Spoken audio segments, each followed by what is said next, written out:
Good evening student. आज हम लोग झारखंड बोर्ड 10वीं कक्षा के लिए जीव विज्ञान के कुछ संभावित प्रश्न एमसीक्यू के रूप में तैयारी करेंगे। ऐसे तो परीक्षा में कुल 10 प्रश्न पूछे जाते हैं साइंस के एमसीक्यू में, जिसमें जीव विज्ञान से लगभग 10 प्रश्न होते हैं। तो इन्हीं 10 प्रश्नों का एक कंप्लीट रिवीजन आज हम लोग करने का कोशिश कर रहे हैं। आप लोग ध्यान से देखिए, समझिए और नोट कीजिए। चलिए स्टार्ट करते हैं। पहला जो प्रश्न है, हम लोग का जो चैप्टर है जीव प्रक्रम उससे लिया गया है। तो स्टार्ट करते हैं क्वेश्चन नंबर 1। पहला प्रश्न है, जीवों में पोषण का मुख्य उद्देश्य क्या है? जीवों में पोषण का मुख्य उद्देश्य क्या है? गति करना, ऊर्जा प्राप्ति करना, उत्सर्जन करना या फिर जनन करना?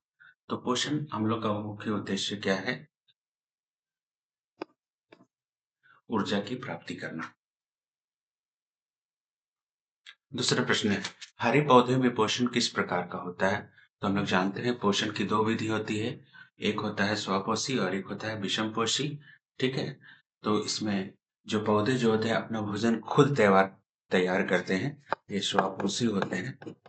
स्वपोषी होते हैं और जो भोजन अपना खुद तैयार करते हैं, स्वयं तैयार करते हैं। तो भोजन स्वयं तैयार करते हैं, इसलिए ये स्वपोषी हो जाएंगे। प्रकाश संश्लेषण के लिए क्या आवश्यक नहीं है? तो प्रकाश संश्लेषण की क्रिया के लिए क्या आवश्यक नहीं है पूछ रहा है। तो प्रकाश संश्लेषण की क्रिया के लिए क्या आवश्यक नहीं है, यहाँ ध्यान देंगे। जल, कार्बन डाइऑक्साइड, क्लोरोफिल और ऑक्सीजन। ऐसे तो ऑक्सीजन आवश्यकता नहीं है।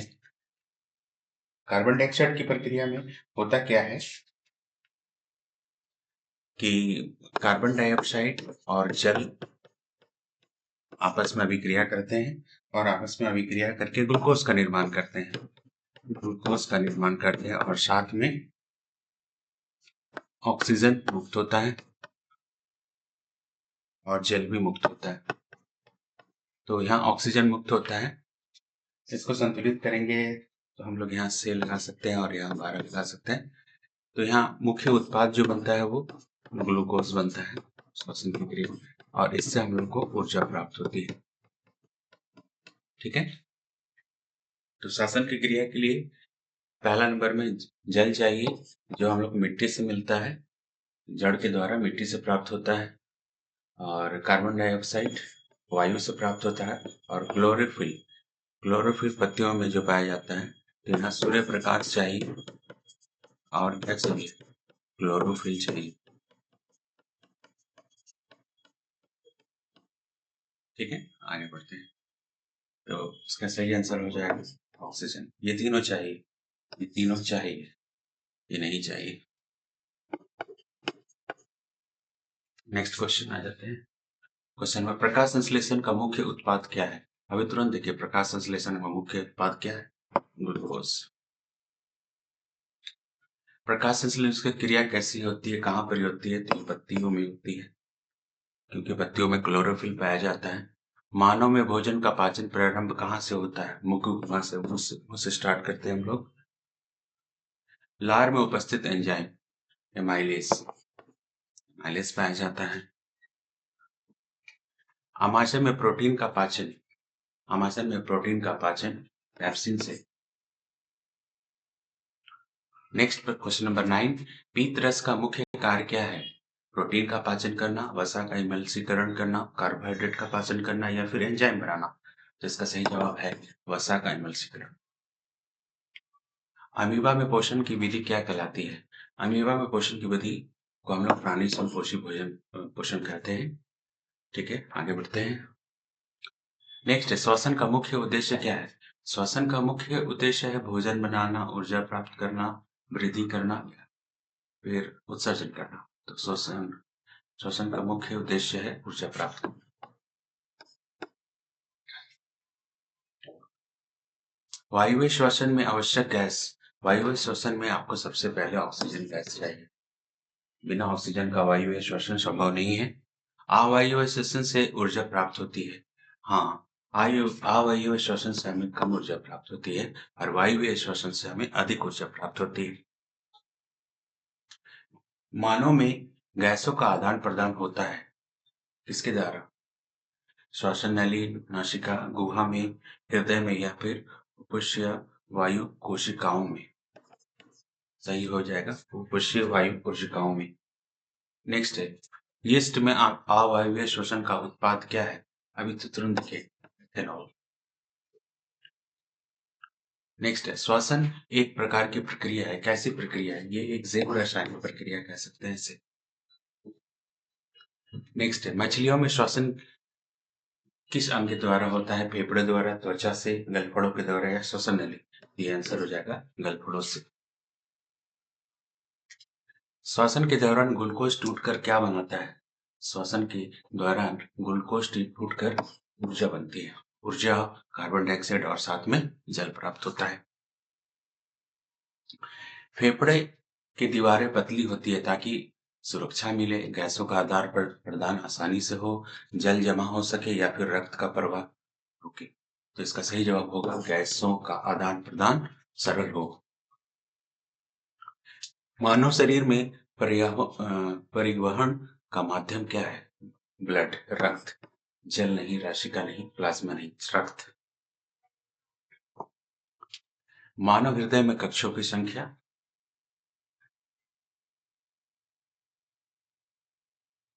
4।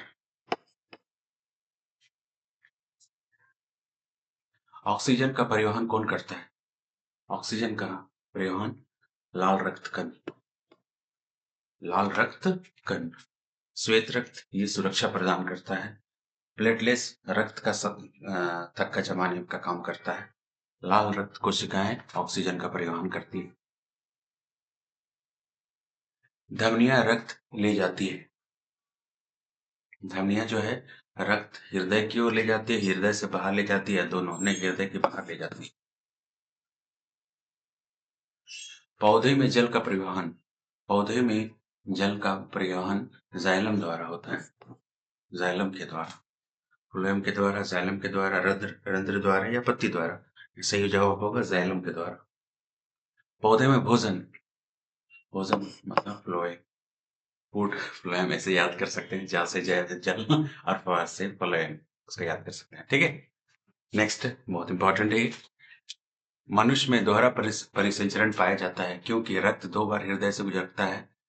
हाँ, ये सही ऑप्शन होगा, रक्त 2 बार हृदय से गुजरता है। उत्सर्जन, उत्सर्जन का क्या अर्थ है? भोजन निकलना, अपशिष्ट पदार्थों का बाहर निकलना, ऊर्जा बनना या फिर श्वसन, अपशिष्ट पदार्थों का बाहर निकलना उत्सर्जन कहलाता है। मानव का मुख्य उत्सर्जी अंग क्या है? ब्रिक, यकृत, फेफड़ा, विकृत, जिसको हम लोग किडनी कहते हैं। किडनी नाम से फेमस है किडनी।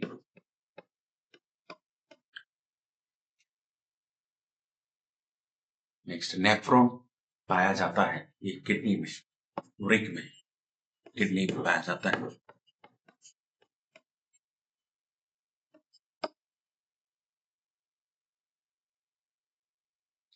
मूत्र का निर्माण कहाँ होता है?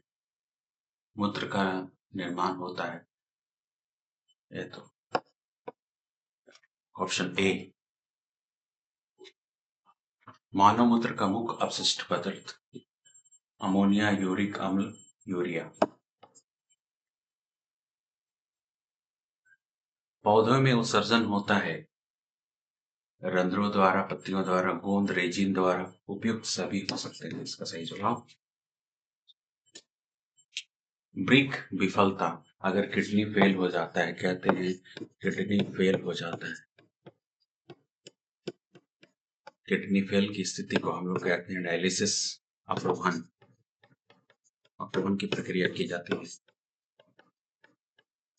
अपरोहन की प्रक्रिया जिसको हम लोग डायलिसिस कहते हैं।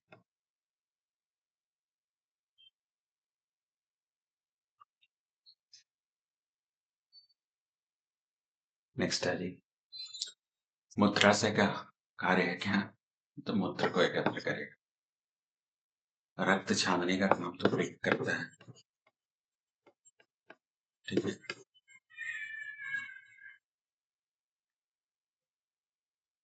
उत्सर्जन आवश्यक है क्योंकि जो भी अपशिष्ट पदार्थ निकलते हैं वो बहुत बहुत विषैले होते हैं, इसलिए जरूरी है। चलिए नेक्स्ट चैप्टर आ गया नियंत्रण और समन्वय।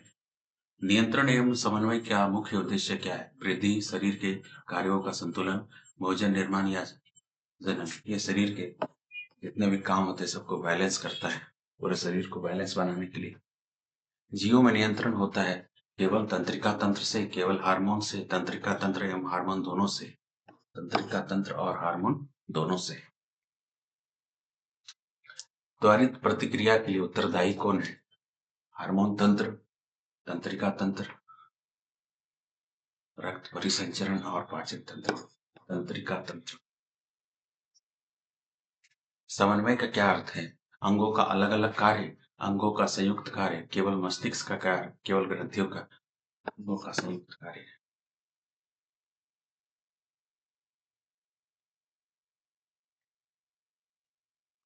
नियंत्रण और समन्वय आवश्यक है केवल मनुष्यों में, केवल पशुओं में, केवल पौधों में या सभी में? ऑप्शन सही होना चाहिए।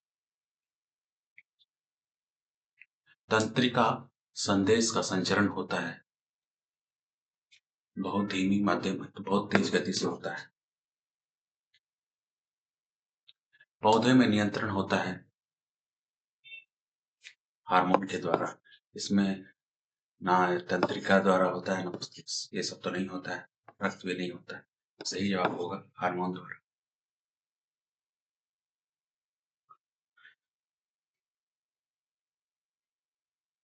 तंत्रिका तंत्र की रचनात्मक एवं क्रियात्मक इकाई, तंत्रिका तंत्र की रचनात्मक एवं क्रियात्मक इकाई। तो तंत्रिका तंत्र की रचनात्मक एवं क्रियात्मक इकाई क्या है? न्यूरॉन। नेक्स्ट, दो न्यूरॉनों के बीच का जो खाली स्थान होता है, बीच खाली स्थान होता है, स्पेस जो होता है, उस स्पेस को हम लोग क्या कहते हैं? सिनिफस। तंत्रिका आवेग का स्वरूप कैसा होता है? यह विद्युतीय होता है, विद्युतीय। केंद्र तंत्रिका तंत्र में शामिल है मस्तिष्क एवं मेरुरज्जु तंत्रिकाएं, ग्रंथियां या मांसपेशियां। केंद्र तंत्रिका मतलब सेंट्रल में कौन कौन होता है? तो मस्तिष्क एवं मेरुरज्जु। स्वायत्त तंत्रिकाएं तंत्र नियंत्रित करता है, अनैच्छिक क्रियाएं।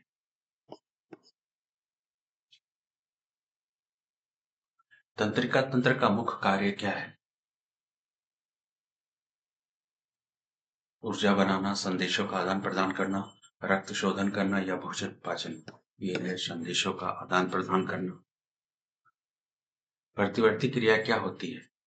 त्वरित एवं अनैच्छिक, त्वरित एवं अनैच्छिक प्रतिवर्ती क्रिया होती है। प्रतिवर्ती क्रिया का नियंत्रण किसके द्वारा होता है? प्रतिवर्ती क्रिया का नियंत्रण मेरुरज्जु द्वारा करते हैं हम लोग।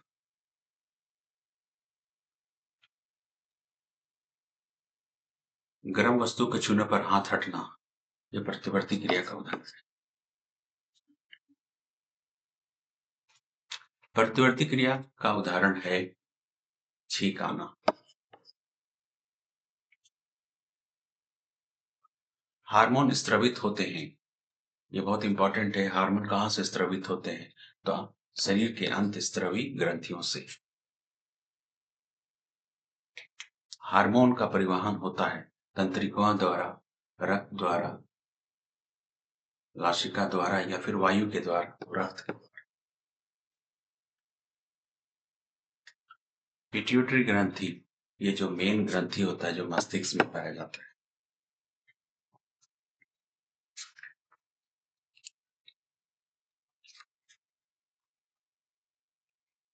मस्तिष्क में पाया जाता है।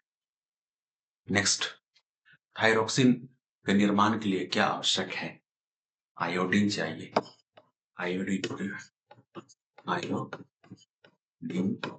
युक्त नमक, इसका स्रोत आयोडीन युक्त नमक।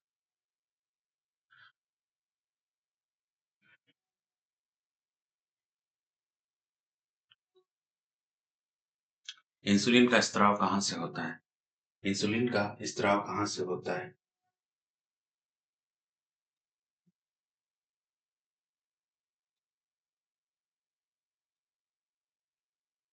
वृक्ष, आग्नेयाशय से।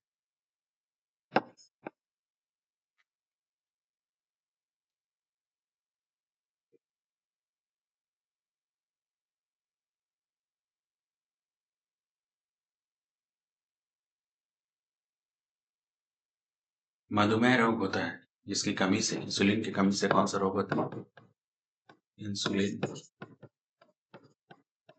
हार्मोन की कमी से, डायबिटीज जिसको कहते हैं, मधुमेह होता है इंसुलिन की कमी से।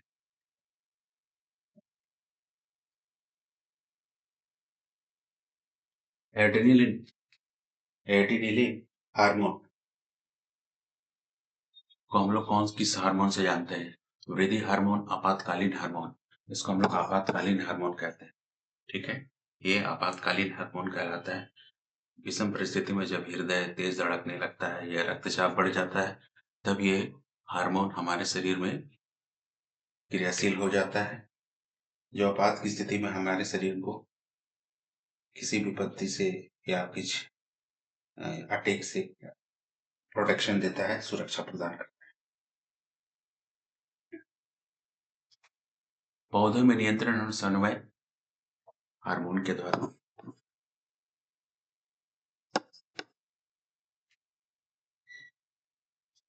ऑक्सिन हार्मोन संबंधित है, ऑक्सिन हार्मोन संबंधित है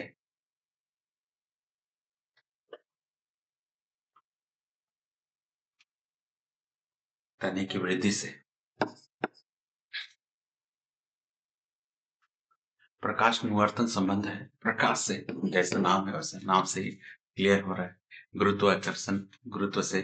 जलानुवर्तन, जल से। जड़ों में ऑक्सीन की अधिकता से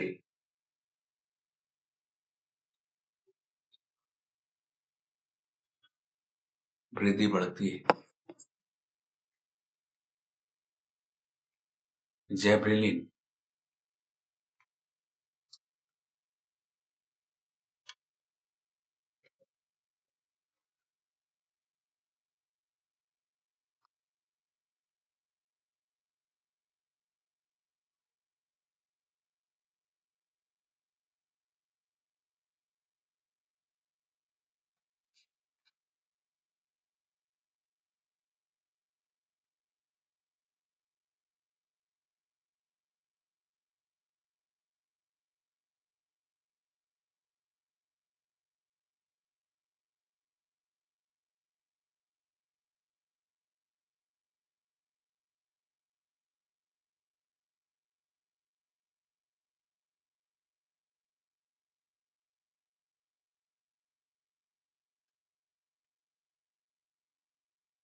तने की वृद्धि में सहायक होता है। फल पकने के लिए एथिलीन, पत्तियों की झड़ने के लिए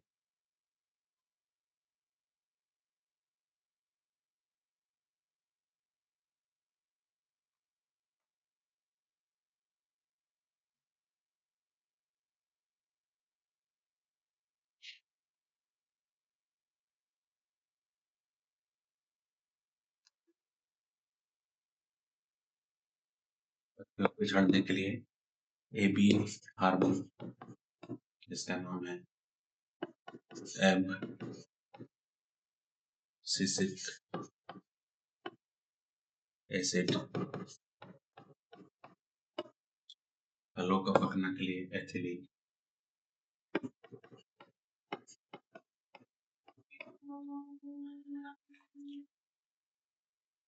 साइटोकाइनिन संबंधित है कोशिका विभाजन से।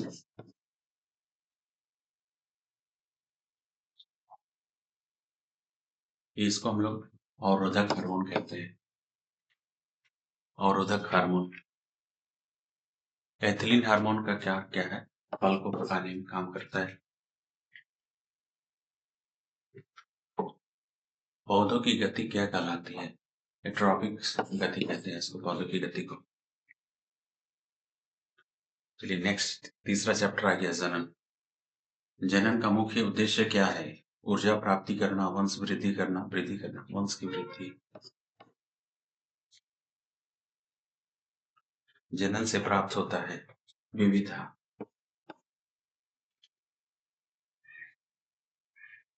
जनन नहीं होने पर प्रजाति जो होती है वो समाप्त हो जाती है।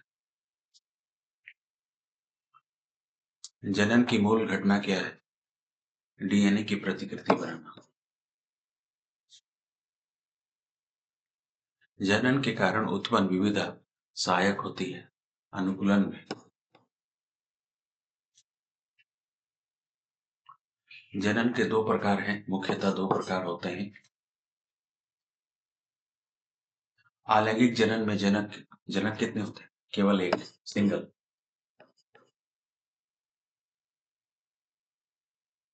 लैंगिक जनन में आवश्यक है कम से कम दो जनक होना चाहिए। कम से कम दो जनक, दो ही, कम से कम क्या, दो ही जनक चाहिए। विविधता अधिक पाई जाती है, ये लैंगिक जनन का एक विशेष गुण है, विविधता।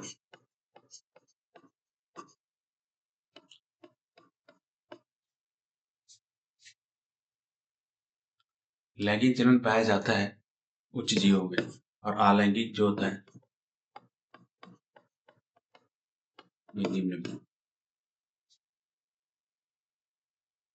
अलैंगिक जनन से उत्पन्न जीव कहलाते हैं क्लोन, उसको हम लोग क्लोन बोलते हैं। लैंगिक जनन में युग्मकों का संलयन होता है।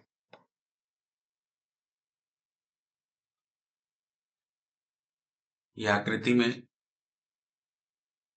द्विखंडन हो रहा है, तो वो किसका हो रहा है? अमीबा का।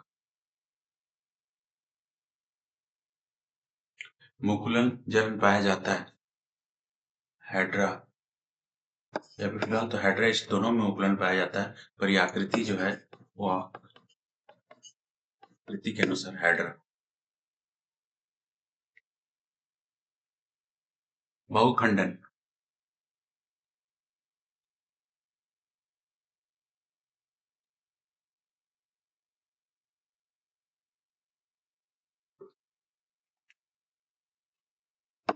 प्लाज्मोडियम। आकृति में जनन जो है वो है कायिक प्रवर्धन है ब्रायोफिलम की पत्ती।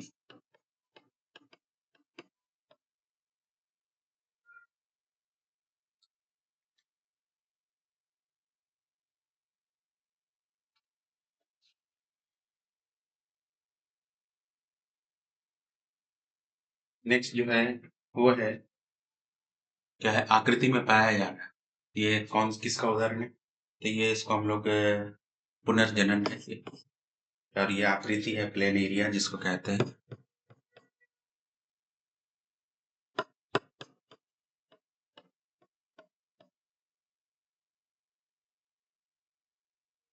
पौधे का जनन अंग कौन सा है? पौधे का जनन अंग कौन सा है? फूल।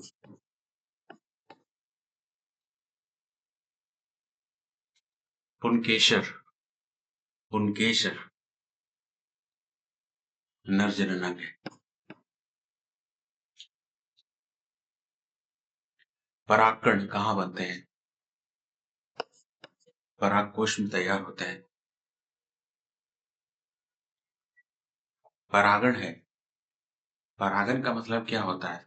जो परागकण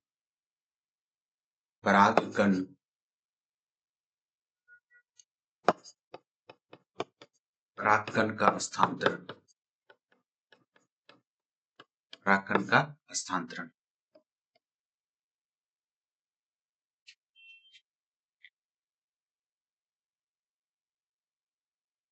मादा जनन भाग जिसको वर्तिका ग्राह में ले जाने का जो प्रोसेस होता है वो परागकण, परागण कहलाता है। निषेचन कहाँ होता है? वर्तिका ग्राह में। ये स्त्री का भाग है, मादा भाग, मादा भाग राखों से ये पूरा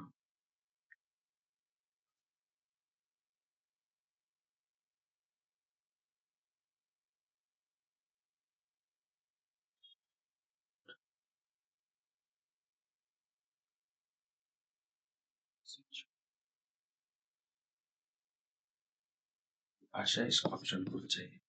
अच्छा, देखते हैं इसको। निषेचन के बाद बनता है, बीज बनता है, फल बनता है, कहाँ पर है?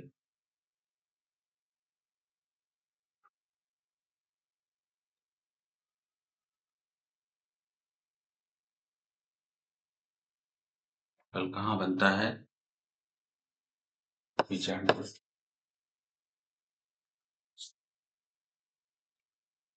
अंडाशय। परागण, परागण में सहायता करते हैं, कौन कौन सहायता करते हैं? ये तीनों सहायता करते हैं। ऑप्शन में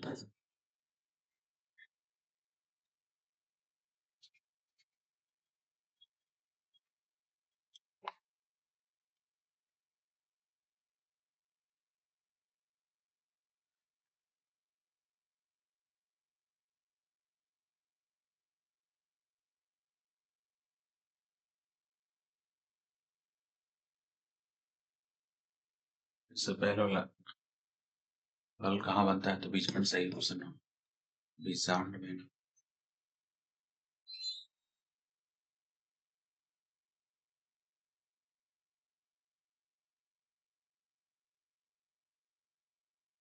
सही ऑप्शन हो।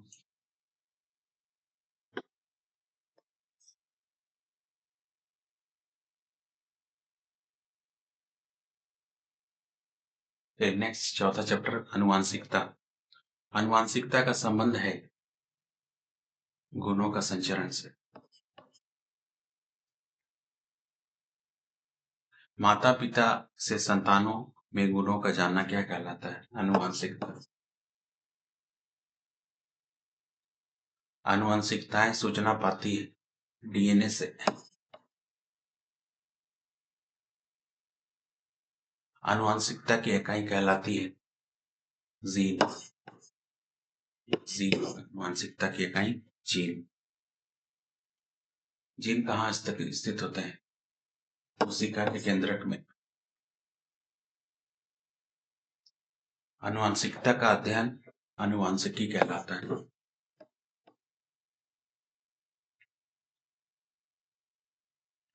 गुणसूत्र पाए जाते हैं, दोनों में पाए जाते हैं, एक्स वाई, एक्स वाई।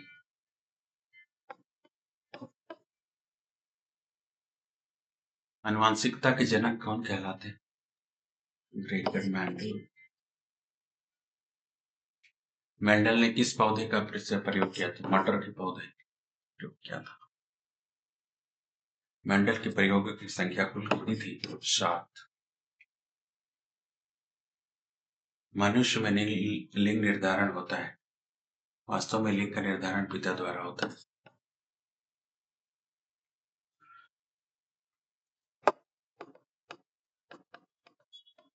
पुरानी जिम्मेदारी।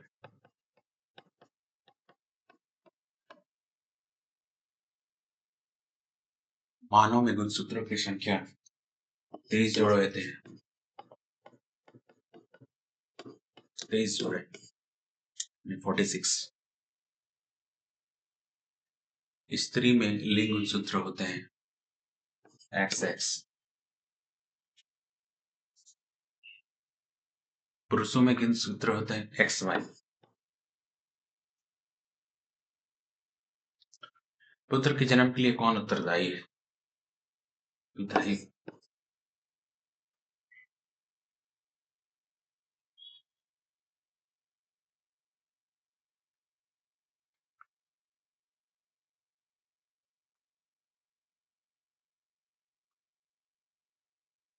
पुत्री के जन्म के लिए उत्तरदायी कौन है? पुत्री के जन्म में गुणसूत्र का संयोजन होता है XY। XY, XY का संयोजन से पुत्र उत्पन्न होता है और XX से पुत्री।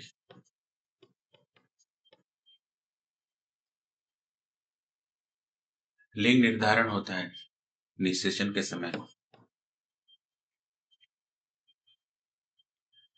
चलिए लास्ट चैप्टर है हमारा पर्यावरण। इसका भी हम लोग रिवीजन करते हैं, क्विक रिवीजन ऑब्जेक्टिव के साथ। पर्यावरण का अभिप्राय है, पर्यावरण का अभिप्राय है। तो पर्यावरण के दोनों घटक होते हैं, एक जैव और एक अजैव। जैव घटक और दूसरा अजैव घटक। अजैव घटक में वायु, जल, तापमान,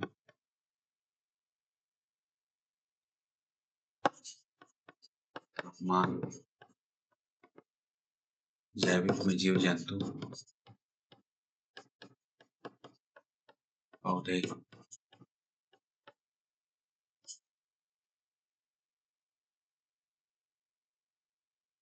परितंत्र का सही अर्थ क्या है? जीवों का समूह, अजैव घटकों का समूह, जीव और अजैव घटकों का पारंपरिक क्रिया। निम्न में कौन अजैव घटक है? पौधे तो जैव हैं, पशु भी जैव हैं, जीवाणु भी जैव हैं। जल, हाँ जल।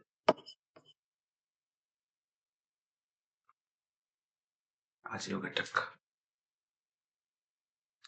वन एक उदाहरण है प्राकृतिक परितंत्र का। कृत्रिम के लिए जलकुंड होता है, जलकुंड, एक्वेरियम।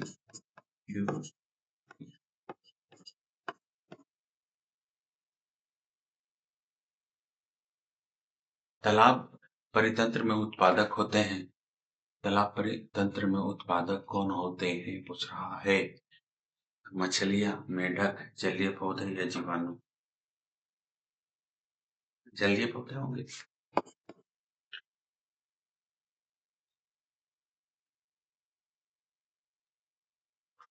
जलीय पौधे। परितंत्र में ऊर्जा का स्रोत सूर्य है।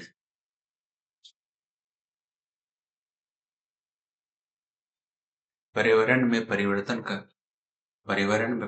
का प्रभाव पड़ता है केवल पौधों पर, केवल पशुओं पर, सभी जीवों पर, या केवल मनुष्यों पर, सभी जीवों पर? परितंत्र का अध्ययन क्या कहलाता है? परिस्थितिकी।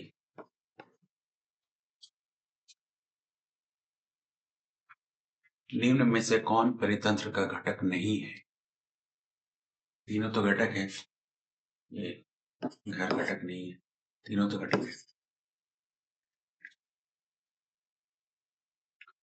जैव घटकों में शामिल है, जैव घटक में कौन कौन शामिल है? ये तीनों तो अजैव हैं।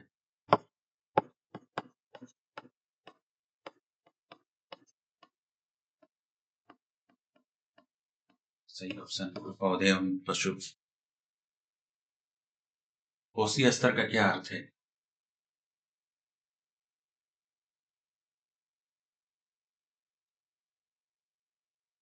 जीवों में ऊर्जा का स्थान, जीवों में ऊर्जा का स्थान, ऑप्शन नंबर बी सही है।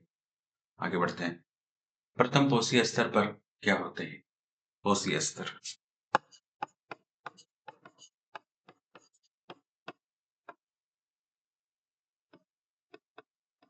उत्पादक, प्रथम उपभोक्ता,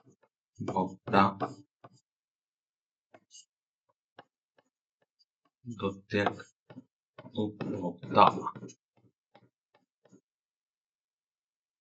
तो ये हो गया, पहला स्तर हो गया, पहला, दूसरा और ये तीसरा।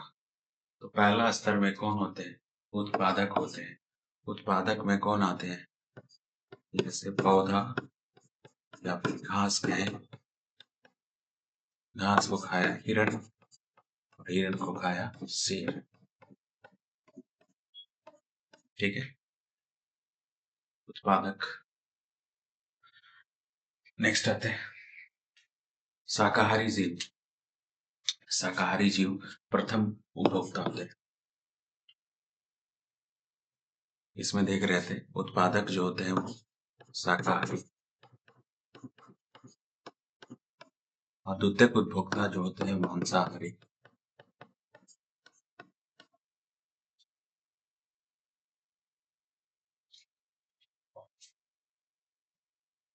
मांसाहारी तो ये हो गए।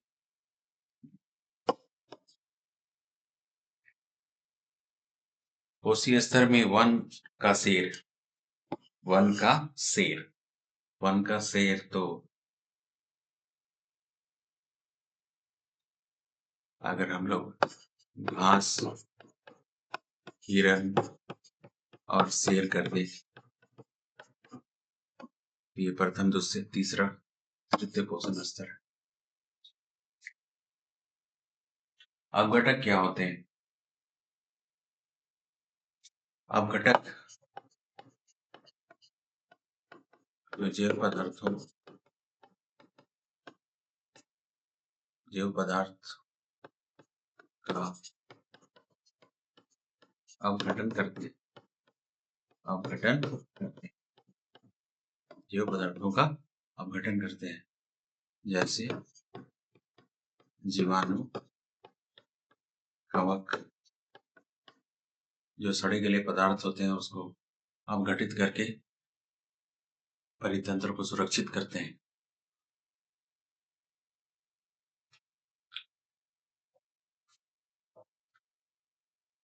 अपघटक को हम लोग डिटर्जेंट कहते हैं ना, परितंत्र की सफाई करने वाले। प्रत्येक कोशीय स्तर पर ऊर्जा उत्पादक, प्रथम उपभोक्ता, द्वितीयक उपभोक्ता,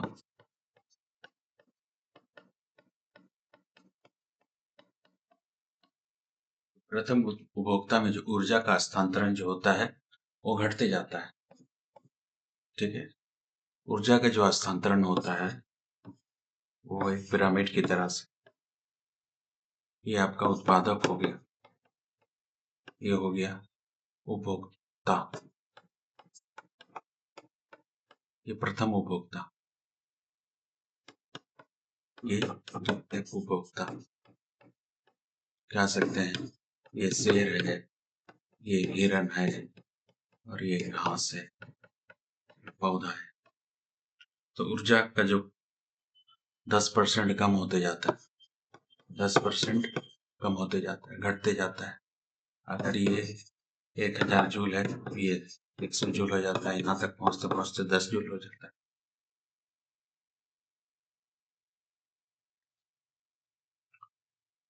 अपघटक का कार्य क्या है? मृत पदार्थों को सरल करना भी बोले, इसलिए इसको हम लोग अपमार्जक भी कहते हैं।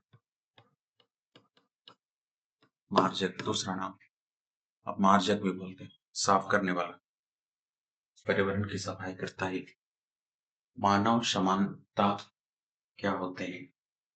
इसको हम लोग सर्वहारी की श्रेणी, दोनों मांसाहारी और शाकाहारी दोनों सर्वहारी। खाद्य श्रृंखला में सबसे अधिक ऊर्जा किसके पास होती है? अभी तुरंत देखें, उत्पादक के पास। लास्ट क्वेश्चन में इसको देखे थे, उत्पादक के पास। खाद्य श्रृंखला का अर्थ है क्या? खाद्य श्रृंखला का अर्थ है भोजन को क्रमबद्ध हस्तांतरण। खाद्य श्रृंखला का अर्थ है भोजन का क्रमबद्ध हस्तांतरण। सही खाद्य श्रृंखला बताइए। आहार श्रृंखला, खाद्य श्रृंखला एक ही है, आहार श्रृंखला। ये तो नहीं होगा। सिर सिर। खाद्य जाल या आहार जाल क्या होता है? कई खाद्य श्रृंखलाओं का एक जाल, कई तरह के खाद्य श्रृंखला मिलकर बनाते हैं। यदि एक खाद्य श्रृंखला टूट जाए तो क्या होगा? इससे पूरा परितंत्र डिस्टर्ब हो जाएगा, प्रभावित हो जाएगा। ठीक है, उत्पादक का स्थान खाद्य श्रृंखला में सबसे शुरू में ही, फर्स्ट पोजीशन, प्रारंभ में ही होता है। मनुष्य का सबसे अंतिम में सब कुछ खाता है वो। शीर्ष उपभोक्ता का उदाहरण कौन है? अभी फिलहाल तो वन में दिखाएगा तो हिरण है और इससे मनुष्य होता है।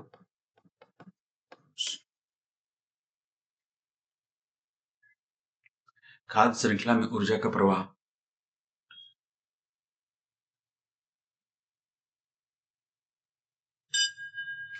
एक दिश होता है, एक ही दिशा में होता है। प्रत्येक पोषण स्तर में लगभग कितनी ऊर्जा का हस्तांतरण होता है? तुरंत देखिए थे पिरामिड वाला, एक स्तर से यहाँ जा रहे हैं, 100 जूल, यहाँ 10 जूल, ये उत्पादक हो गया, ये प्रथम उपभोक्ता, ये तक।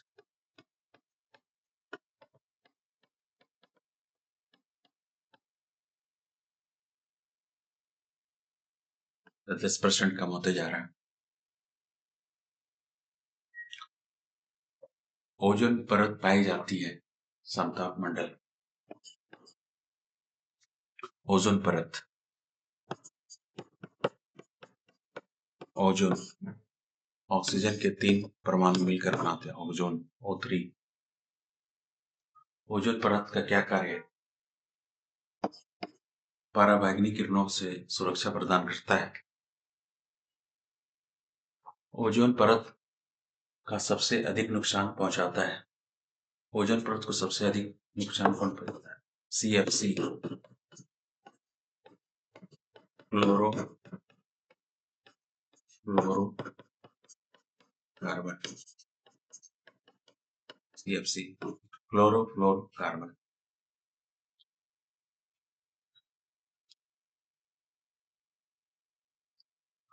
जैव आवर्धन का प्रभाव सबसे अधिक पड़ता है किस पर? अंतिम उपभोक्ता, अंतिम उपभोक्ता,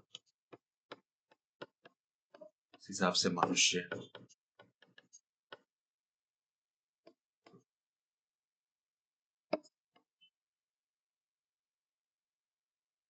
अच्छा, ये भी बता देते हैं थोड़ा। जैव आवर्धन का मतलब होता है कि जो रासायनिक पदार्थ का हमारे शरीर में आ जाना।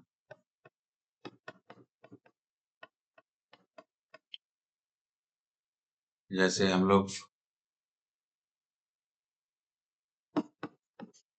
सब्जी वगैरह में उत्पादन में उसको उर्वरक का प्रयोग होता है।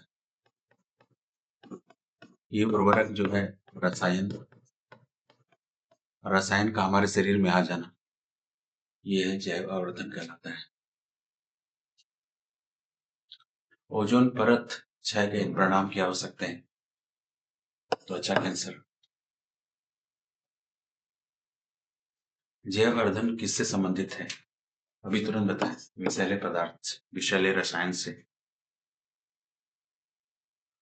ओजोन परत संरक्षण आवश्यक है क्योंकि यह वर्षा लाती है, यह ताप पर नियंत्रित करती है, यह जीवन की रक्षा करती है, यह ऊर्जा बनाती है।